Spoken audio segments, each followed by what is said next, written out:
જુદી જિંદગી છે મિજાજે મિજાજે, જુદી બંદગી છે નમાજે નમાજે, છે એક સમંદર થયું એટલે શું, જુદા છે મુસાફર જહાજે જહાજે. તમે કેમ ગાફિલ હજુએ છો ગાફિલ, બદલે સમય આ તકાજે તકાજે. તમે ઘણી વખત ઈષ્ટદેવની ઉપાસના આપણે કરતા હોઈએ છીએ, પણ ઈષ્ટદેવની ઉપાસના દ્વારા એક સારી સંજ્ઞા થાય અને એના દ્વારા સારા પરિણામ પ્રાપ્ત થાય. અલગ અલગ પ્રકારે દેવી દેવતાઓની ઉપાસનાનું આપણે ધ્યાન આપણા શાસ્ત્રમાં દરેક પુરાણોની અંદર પણ બતાવવામાં આવેલું છે કે ભાઈ આ કર્મ કરવાથી આ દેવતાઓ રાજી થાય, આ કર્મ કરવાથી આ દેવી દેવતાઓ રાજી થાય, આવું આવું થાય ત્યારે આવું થાય. આ બધી જ વસ્તુઓ આપણને શાસ્ત્રમાં સમજાવેલી છે. પણ શાસ્ત્રની મર્યાદામાં રહી અને જે વ્યક્તિ કાર્ય કરે છે એના કાર્ય સફળ થાય છે.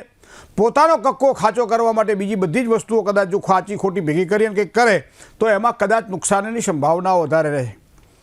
એવું જીવનની અંદર વારંવાર કોઈ પણ વસ્તુ જ્યારે આપણે કરવા જઈએ ત્યારે ડર લાગે. હવે ડર ક્યાં નથી લાગતો તમને કહું. આમ તો એમ તુલસીદાસજી કહેતા ભય બિન પ્રીત ન હોય ગુસાઈ, ભય વગર પ્રીતિ ન થાય. ઘરની અંદર જો મોભી હોય અને એનો ભય આખા પરિવારને હોય તો આખો પરિવાર સુખ શાંતિમય જીવન વ્યતીત કરે છે. બરાબર. જ્યાં જ્યાં જરૂર પડતી હોય ત્યાં એમ કહેવાય છે કે સાપને ફૂંફાળો મારવો જોઈએ, ડંખ મારવાની જરૂર નથી. આ કથા આપણે સાંભળેલી. પણ ક્યારેક ક્યારેક આ ફૂંફાળો આપણા માટે ઝેર બની જાય તો એનો મતલબ એવો થાય કે વિદ્યાર્થી જ્યારે પરીક્ષા આપતો હોય ત્યારે એને એક અજ્ઞાત ડર હોય છે કે મને કેવી સફળતા મળશે, હું પાસ થઈશ કે નહીં થઈશ, કેવા માર્ક્સ મળશે. મને મારા માતા પિતાની જે ઈચ્છાઓ છે કે આટલા માર્ક્સ તો મારા સંતાનને મળવા જ જોઈએ અને એના માટે એને 12 મહિના સુધી જે મહેનત કરી છે એ મહેનતના પરિણામમાં મને ફળ મળશે કે નહીં મળે. તો આ એક અજ્ઞાત ડર જેને કહી શકાય ભય હોય છે. બીજો ભય હોય છે જ્યારે નોકરી મળે ત્યારે કેવા પ્રકારની નોકરી મળશે, ક્યાં નોકરી મળશે, પગાર શું હશે, કેવા વ્યક્તિઓ સાથે કામ કરવાનું થશે, કેવા પ્રકારનું કામ કરવાનું થશે, અથવા તો ક્યાં ક્યાં મને અડચણો આવશે, ક્યાં ક્યાં મને તકલીફો નિર્માણ થશે. હકીકતમાં આ બધા અજ્ઞાત ડર છે જે હકીકતમાં થયા નથી, પણ છતાં મનની અંદર આ ડરે કંઈક ઘર કરી ગયા છે જેના કારણે સારું કામ કરવા જઈએ છતાં કામ સારું થતું હોતું નથી. એનું કારણ મૂળ આ ભય છે. ત્રીજી વસ્તુ, ધંધાની અંદર કોઈ પણ જ્યારે ભાગીદારી કરતા હોય, કોઈ પણ વ્યક્તિની સાથે કામકાજ કરવાનું હોય ત્યારે એમ કે પૈસા તો હલવાય છે નહીં ને, આ માણસ તો મને નુકસાન નહીં કરાવડાવે ને. ધંધાની અંદર પણ માલ ભેગો કરવાવાળા વેપારી વર્ગને એમ થાય કે આ માલ તો વેચાશે તો ખરો ને, નહીં વેચાય તો મારું આ દેવું કેવી રીતે ભરીશ, મારી રોનો કેવી રીતે ચૂકવીશ. આ પ્રશ્ન છે એ ભયના કારણે ઉત્પન્ન થાય છે મિત્રો. ઘણી બધી બાબતોમાં દાંપત્ય જીવનમાં પણ ભય આવે, પારિવારિક જીવનમાં પણ ભય આવે, પ્રીતિ અને જ્યાં જેમ કે વધારે પડતો તમારી અપેક્ષાઓ અને મહત્વાકાંક્ષા હોય ત્યાં પણ ભય આવે. દરેક જગ્યાએ તમને ભય જોવા મળે છે અને એવા સમયે ભયમાંથી મુક્ત થવા માટે આપણા શાસ્ત્રમાં બહુ જ સરસ રીતે એક સમજાવવામાં આવેલી વાત છે કે એવા સમયે કોની ઉપાસના કરવાથી સારી સફળતાની પ્રાપ્તિ થાય. તમારે બીજું કશું જ કરવાનું નથી. કોઈ પણ મંગળવાર જ્યારે આવતો હોય ત્યારે 17 અથવા 21 મંગળવાર દરમિયાન આ એક વિધિ કરવાની છે તમારે અને એ કરવાથી તમારા ભયમાંથી મુક્ત થવા છે. તો વિધિ માટે પહેલાં તો શું શું જોઈએ તમારી પાસે? તો કે એક તો કંકુ જોઈએ, ચંદન જોઈએ, ચંદન સાથે સાથે થોડા ચોખા જોઈએ. બરાબર છે. બહુ વધારે લેવાની વસ્તુ નથી. થોડોક તમને 21 કે 51 તમારી પાસે કપૂર ગોટીના પીસ હોવા જોઈએ, એક છાણું હોવું જોઈએ અને એની અંદર ગાયનું ઘી હોમી શકાય એવું ઘી હોવું જોઈએ, એક દીવો કરી શકાય એવું રૂ હોવું જોઈએ અને એક પ્રગટાવી શકાય એવું માચીસ હોવું જોઈએ. તમારા દેવસ્થાનની બાજુમાં બેસી અને આ વિધિ તમારે મંગળવારે સવારમાં અથવા તો સાયંકાળે સંધ્યા સમય પછી જો તમે કરો તો તમારા ભયમાંથી તમે મુક્ત થાઓ. ભયમાંથી મુક્ત પોતાને જ થવાનું છે. કારણ કે આ તો કેવું છે કે ઘોડા ઉપર બેહેને ખબર પડે કે કેવી રીતે બેસાય, કેવી રીતે ચોકડું પકડાય, કાનહોરી ઉપર નજર કેવી રીતે રખાય, પેકડામાં પગ કેવી રીતે નખાય. એ ભણ્યા પછી ખબર ના પડે તો બેઠા પછી ખબર પડે. એ જ પ્રમાણે અહીંયા મારે ને તમારે મારા ભયમાંથી મુક્ત તો કોઈ પણ પ્રકારનો ભય હોય. દવાખાનામાં દાખલ થયેલા વ્યક્તિને પણ એમ લાગતું હોય છે કે હું સાજો થઈને પાછો આવીશ કે નહીં આવું. આ ભય છે. દરેક પ્રકારે જ્યારે નોકરી કરતા હોય, ધંધો કરતા હોય, વ્યવહાર કરતા હોય, વ્યવસાય કરતા હોય અને એવા સમયે જ્યારે ભય ઉત્પન્ન થાય ત્યારે આ વસ્તુને ધ્યાનમાં રાખજો કે આટલી વસ્તુઓ તમારી પાસે હોય. મંગળવારનો દિવસ હોય, સંધ્યાનો સમય હોય, ચાહે પ્રાતઃ સંધ્યા કહેતા સવાર હોય, ચાહે સાયં સંધ્યા કહેતા સાંજે હોય, તો એવા સમયે એક છાણું પ્રગટાવવામાં આવે. ઉપર એક સરસ મજાનો ઘીનો દીવો કરી અને છાણું વ્યવસ્થિત પ્રગટી જાય. થોડાક લાકડા જો હોય તો આજુબાજુમાં બાવળ બોરડી સિવાયના લાકડા ચાલે, લીમડો પણ ના ચાલે, બાકી બધા ચાલે. તો કોઈ પણ લાકડું મૂકી થોડોક એક અગ્નિ પ્રગટાવી દો. તાંબાનો જો કુંડ તમારા ઘરમાં હોય તો બહુ સારું, ના હોય તો માટીના પેલી વસ્તુ સારી, કોઈ પણ વસ્તુ હોય તો થાળીની અંદર તમે રેતી પણ ભરી દો તો પણ ચાલે, અથવા તો એક નાનો કુંડ વસાવી લો તો તમને ઘણી જગ્યાએ કામ લાગશે.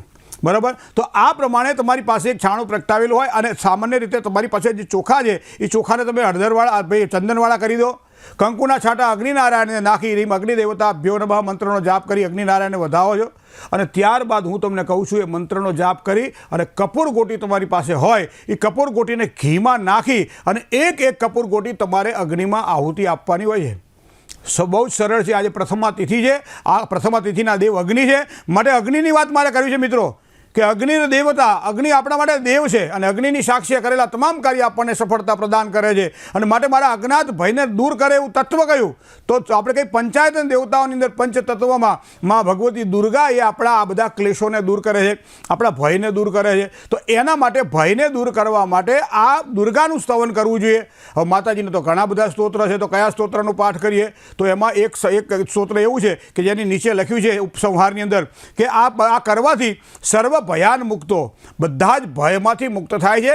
અને માતાજીએ પાછો એમ કીધું છે ભવિષ્યથી ન સંશય, ભવિષ્યમાં પણ સંશય ન કરીશ, કારણ કે શ્રદ્ધાવાન લભતે જ્ઞાનમ, શ્રદ્ધાથી જ્ઞાનની પ્રાપ્તિ થાય અને જ્ઞાન સારું હોય તો સારું સુખ મળે છે। આ વસ્તુને ધ્યાનમાં રાખી અને આપણે આ સંસ્કૃતિનું જતન કરી કોઈ પણ પ્રકારનો વિદ્યાર્થીને ડર હોય, કોઈ પણ પ્રકારના ડર હોય અથવા તો દેવું વધી ગયું હોય અથવા કોઈને દેવાનું હોય કે લેવાનું હોય, જે કંઈ ભય હોય તે, પણ મને લાગે છે આ સ્તોત્ર ખૂબ જ સારું છે અને એનું નામ છે દુર્ગા દ્વા ત્રિશંત નામમાળા। માતાજીના 32 નામનું એક સાથે જે કહેવાય કે એક બનાવેલું સ્તોત્ર જે છે એ સ્તોત્રને કહે છે દુર્ગા દ્વાત્રિશંત। દ્વાત્રિશંત એટલે 32 અને નામમાળા મતલબ નામનો એક ક્રમ છે। દુર્ગા, દુર્ગતિ શમની, દુર્ગપદ્વી નિવારણી, દુર્ગમચ્છેદિની, દુર્ગા સાધિની, દુર્ગા નાશિની, આવો એક દુર્ગાનો એક આખો સ્તોત્ર છે જેમાં 32 માતાજીના નામ છે। 32 નામ પૂરા થાય અને સર્વ ભયાન મુક્તો ભવિષ્યથી ન સંશય, આટલું બોલ્યા પછી જમણા હાથમાં એ કપૂરની ગોટી લેવામાં આવે, ઘીમાં ડબોળીને પલાળવામાં આવે અને ત્યારબાદ અગ્નિને આહુતિ સ્વરૂપે આપવામાં આવે। બહુ જ સરળ ઉપાય છે મિત્રો। અને જ્યારે તમારું કર્મ પૂરું થાય ત્યાર પછી અગ્નિનારાયણ વિદાય ગચ્છ ગચ્છ સુરશ્રેષ્ઠ સ્વસ્થાને પરમેશ્વર યત્ર બ્રહ્માદયો દેવ તત્ર ગચ્છ ઉતાસન, અગ્નિનારાયણને વિદાય કરી અને પ્રાર્થના કરવાની હોય છે અને એ અગ્નિની જે ધૂણી છે એ આખા ઘરની અંદર તમારે ફેરવવાની હોય છે, જેના કારણે કોઈ પણ પ્રકારના વાસ્તુદોષ હોય, કોઈ પણ પ્રકારના ખોટા પેલા ભેગા થયેલા હોય એ બધા જ દૂર થાય। બહુ સરળ ઉપાય છે મિત્રો। તો ચંદન અને ચોખાની વાત કરીએ અને કંકુની વાત કરીએ, આટલી વસ્તુ લેવાની હોય છે। કપૂર ગોટીની સાથે સાથે ગાયનું છાણ અને ગાયનું ઘી લેવાનું હોય છે અને આ રીતે તમારા ક્યાં મળશે એ પણ તમને કહી દઉં। કોઈ પણ તમે ચંડીપાઠની બુક લાવો, સપ્તસતી ચંડીપાઠ કહેવામાં આવે છે, સપ્તસતી ચંડીપાઠની બુક લાવો તમે, અત્યારે તો આપણને ગીતા પ્રેસની અને ઘણી બધી સારી સારી બુકો ઉપલબ્ધ થતી હોય છે અને એવા સમયે પાછળના ભાગની અંદર જ્યારે અધ્યાયના 13 પૂરા થઈ જાય, એનું કવચ અર્ગલા કિલક બધું પૂરું થઈ જાય અને પછી આ સ્તોત્ર આવે છે। એક તો પહેલાં અપરાધ ક્ષમા સૂત્ર આવે છે, દિવ્ય અપરાધ ક્ષમા સૂત્ર, અને ત્યારબાદ તરત જ માતાજીના આ નામ આવે છે।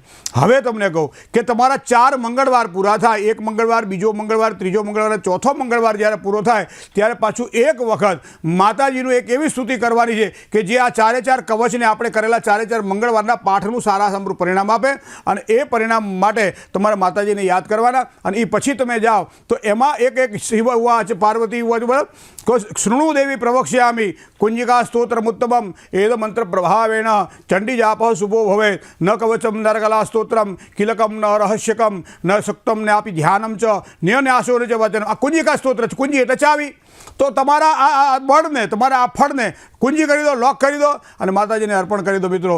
માતાજીના આશીર્વાદની પ્રાપ્તિ થાય તો દરેક પ્રકારના કાર્યની સિદ્ધિ થાય। બહુ જ સરળ ઉપાય છે અને આ જગતની અંદર મોટા ભાગે અત્યારે બધા જ આપણે બધા છે ને ક્યાંક ને ક્યાંક કોઈ ડરથી જીવી રહ્યા છે। કોઈ ને કોઈ ડર તો છે જ। બેંકમાંથી લોન લીધી છે, હપ્તા ભરાશે કે નહીં ભરાય, ઘર લીધું છે, ઘરમાં સુખ મળશે કે નહીં મળે, દરેકને ક્યાંક ને ક્યાંક રહેવાનું છે। એટલે હું તો બધાએ ચાલુ કરી જ દેવું। મંગળવાર લેવા, 7 મંગળવાર કરી શકાય, 11 મંગળવાર કરી શકાય, 21 મંગળવાર કરી શકાય। યાદૃશી ભાવના યશ્યમ સિદ્ધિર ભવતી તાદૃશી, તમારી જેવી ભાવના એવા સારા ફળ મળશે। તો આ દુર્ગા દ્વાત્રિશંત નામમાળાને આ રીતે પૂજવામાં આવે, માતાજીના ચરણમાં અર્પણ કરવામાં આવે તો એમ કહે છે બધા સર્વ ભયાન મુક્તો ભવિષ્યથી ન સંશય। તો દરેક પ્રકારના ભયમાંથી માં ભગવતી આપણને મુક્ત કરે છે। જય ગણેશ।